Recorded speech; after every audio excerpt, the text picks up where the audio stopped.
பிரதமர் மோடியின் road show நடைபெறும் இடத்தில் பாஜகவினர் வாக்குவாதம் செய்ததால் பரபரப்பு ஏற்பட்டிருக்கிறது. அது தொடர்பான காட்சிகளையும் செய்திகளையும் பார்த்து வருகிறோம்.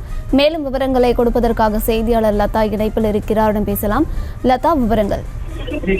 அம்ருத், வணக்கம்.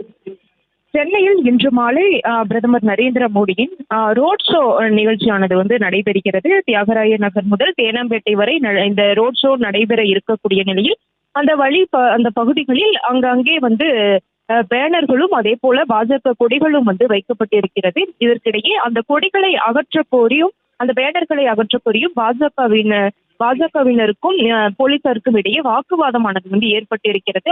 அந்த பேனர்களை அகற்ற கோரி போலீசார் கெடுபிடி காட்டிய ஒரு நிலையும் இரண்டு தரப்புக்கும் இடையே அந்த வாக்குவாதம் ஏற்பட்டு இருக்கிறது.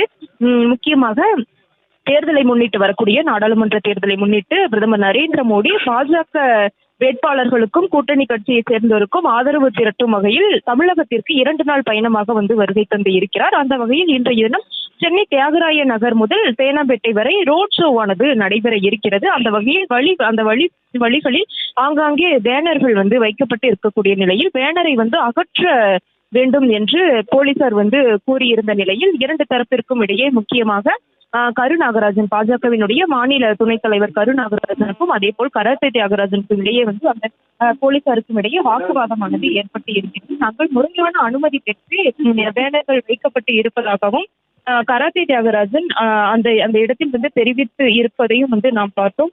பேனர்கள் வைக்கக்கூடாது என போலீசார் கெடுபிடி காட்டிய ஒரு நிலையில் பாஜகவினர் போலீசாரோடு வாக்குவாதத்தில் ஈடுபட்டு இருக்கிறார்கள்.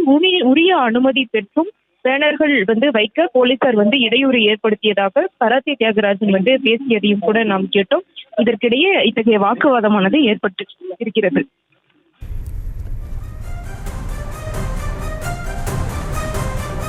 தற்போதைய விவரங்களுக்கு நன்றி லதா.